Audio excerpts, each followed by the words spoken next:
Greetings everybody, welcome back to Weekly Wildlife Wisdom. Now so far I've been your host, Zero Yeti, and happy Dinosaur Day. This time around we're going to be just doing something a little bit different, as previously for Dinosaur Day I've looked at specific formations that had dinosaurs and examined some of the flora and fauna within it, such as like the Morrison and the Witton formation. But this time around I figured it'd be neat to look back at the history of dinosaurs and like prehistoric reptiles and look back at some of the first named and described scientifically. Specifically, the creatures showcased at the Crystal Palace Park in London. Now, we've already covered a few creatures that were in the Crystal Palace Park, such as Mosasaurus and Plesiosaurus. Specifically, let's look at the Mesozoic section and just cover 7 creatures that are on showcase there. Starting with Hyleosaurus, which is an extinct genus of basal nodosauran and chylosaurian dinosaur, which lived throughout what is now the British Isles during the Valginian stage of the early Cretaceous period, some 140 to 132 million years ago. The first Hylaeosaurus fossils were discovered in West Sussex in July of 1832 after a gunpowder explosion had demolished a quarry face in the Tailgate Forest, and several of the boulders freed showed bones of a saurian. Fossil collector Gideon Mantell purchased these fossils and discovered they all belonged to a single partial skeleton, which represented the most complete non-avian dinosaur skeleton known at the time. Mantell at first was eager to assign this find to either Aguanodon or Megalosaurus. However, his colleagues William Clift and John Edward Gray were quick to point out that these remains represented distinct separate species, leaving Mantell to name the animal Hyleosaurus, derived from the Greek hyleos, meaning of the wood, claiming the name Hyleosaurus meant forest lizard, after the Tailgate Forest, or Tilgate Forest, in which it was discovered.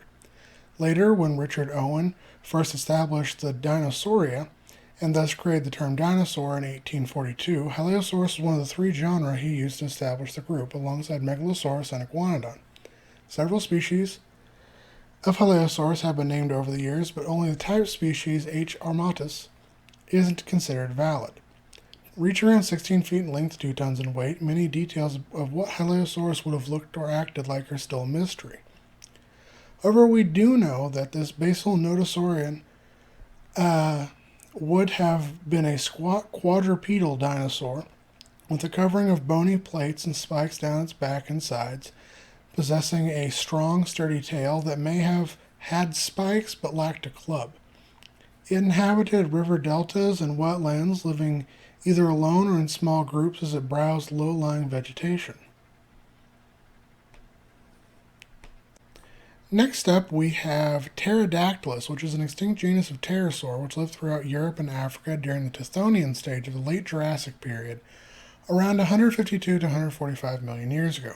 The type specimen was described by the Italian scientist Cosimo Alessandro Collini in 1784, based on a fossil skeleton that had been unearthed from the Solnhofen limestone of the Ichthyosaurus in Bavaria.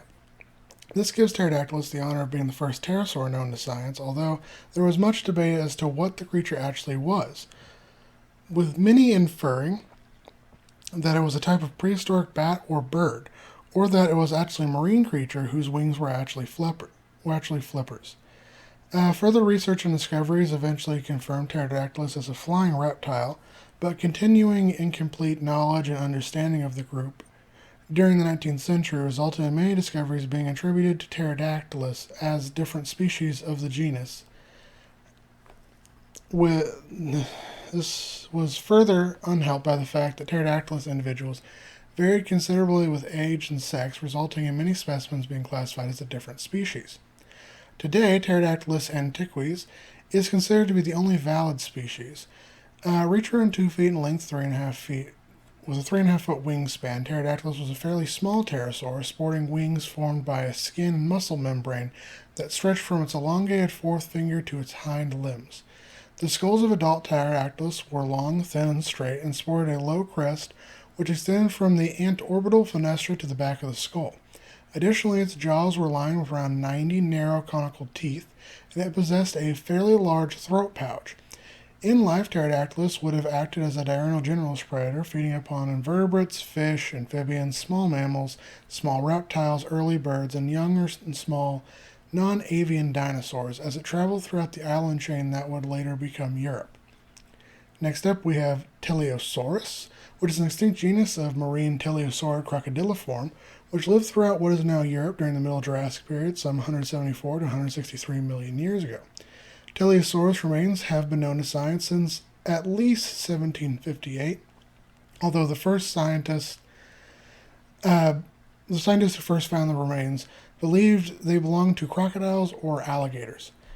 The name Teleosaurus wouldn't arise until 1820 when Jean Vincent Felix Lamarckx sent specimens of what he called Crocodylus catomensis to Georges Cuvier, who recognized it as a distinct and unique creature he dubbed Teleosaurus, officially describing and naming the species as Teleosaurus catomensis in 1824.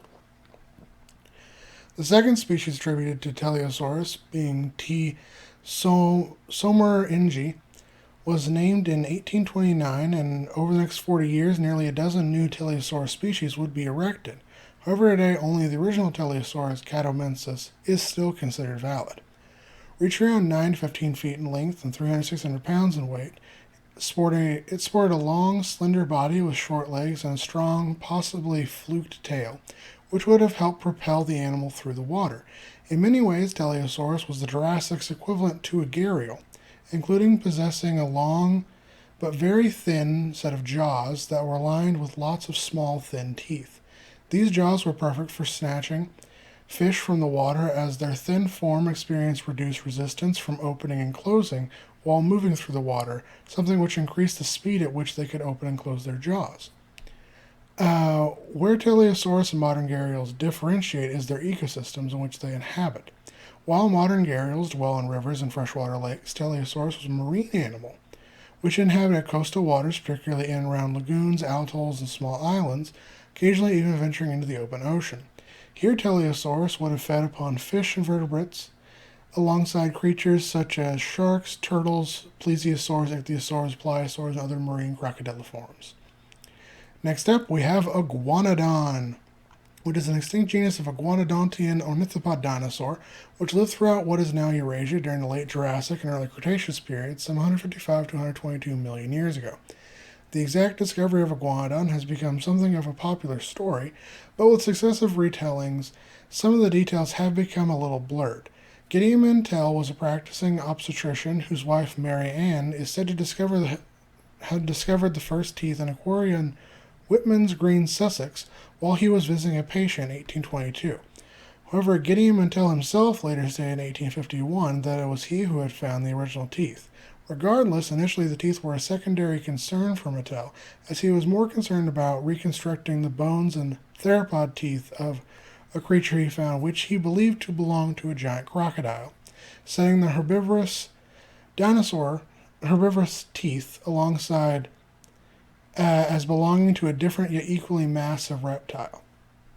In 1822, the herbivore teeth were submitted to the Geological Society of London, but the response was not positive, as the members declared the teeth to belong to either a rhinoceros or possibly a fish. Just over a year after this, in 1823, Charles Linnell showed some of the teeth to Georges Cuvier, who at the time first reached the same conclusion as the Geological Society, but not without some doubt.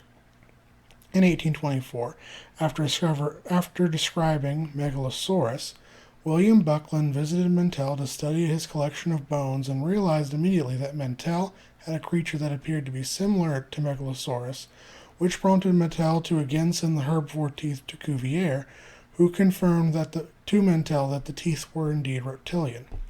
With the help of Samuel Stutchbury, Mantell recognized they resembled those of an iguana, and he decided to name his new animal Aguanodon, or iguana tooth, from iguana and the Greek odon, meaning tooth, in 1825.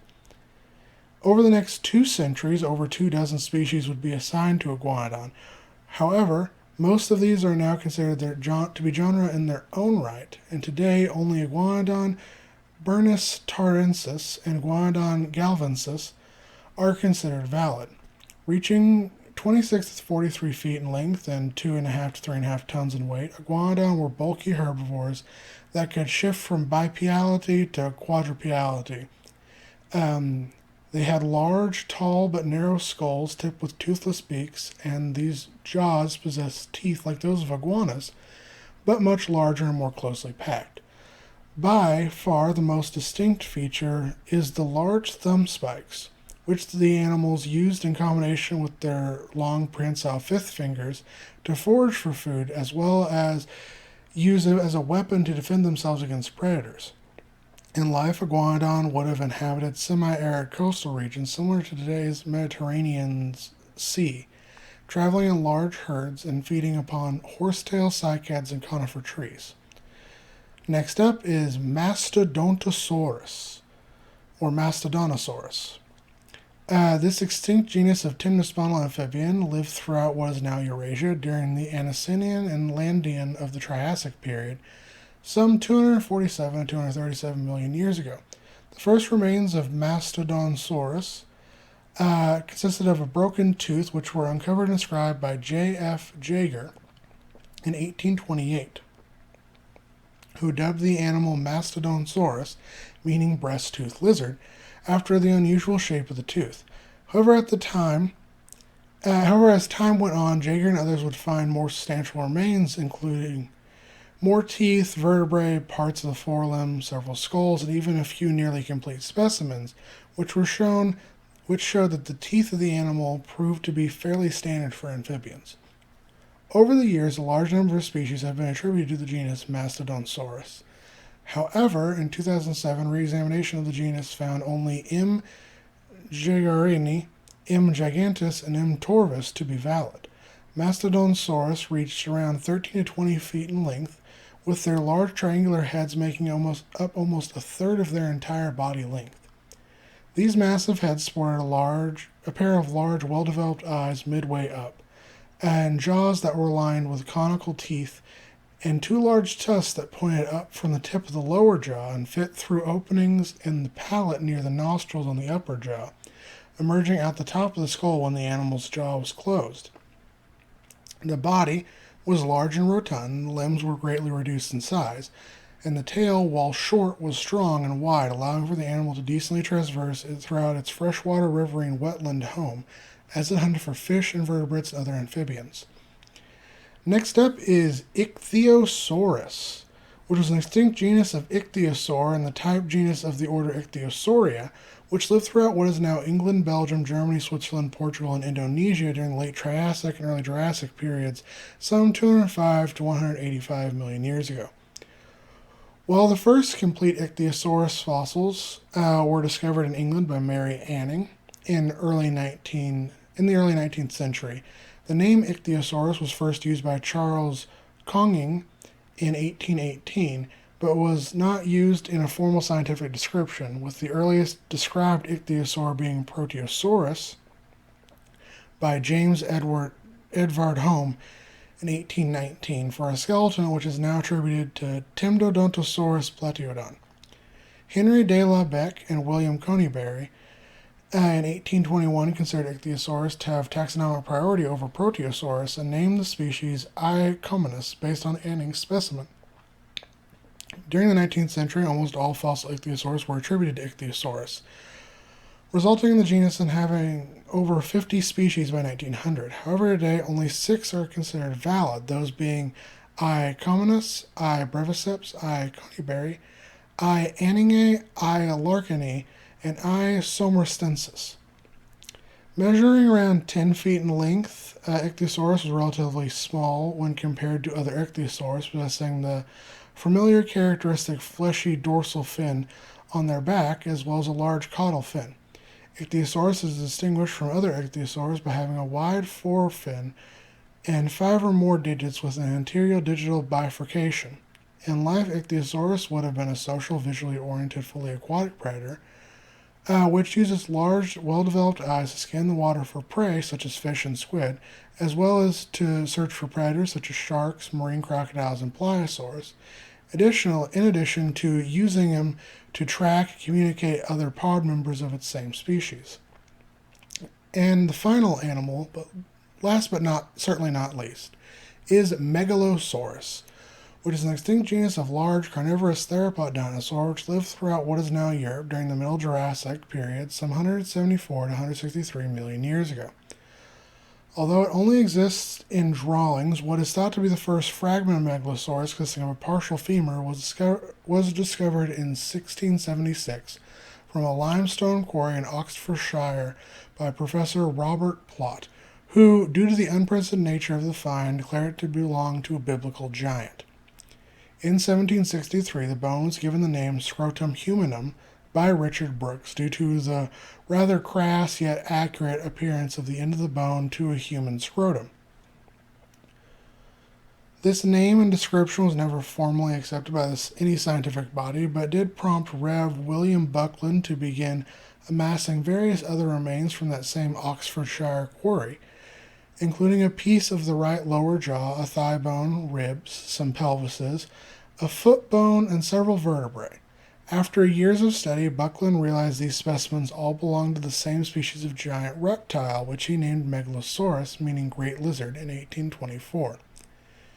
In 1842, Megalosaurus was one of 3 genera on which Richard Owen found the clade Dinosaur on, and marks Megalosaurus as the first non-avian dinosaur to be formally described. Over the following centuries, over 50 species would be classified as Megalosaurus. However, due to nearly all of them having been determined to belong to other taxa, this left only the original Megalosaurus bucklandia as valid, reaching around 20 feet in length and 1,500 pounds in weight. Megalosaurus was amongst the mid-Jurassic Europe's largest predators. It had a long tail, strong, stout legs, robust body, short yet muscular arms, a large head, and was equipped with long, curved teeth. In life, Megalosaurus would have inhabited tropical forests, wetlands, and coastlines, feeding upon fish, invertebrates, amphibians, aquatic reptiles, and other dinosaurs as it hopped around the island chain that at the time constituted Europe. As always, take care to my guys, gals, non-binary pals, and check out the Friends of the Crystal Palace website if you have the chance. It's a really fantastic read.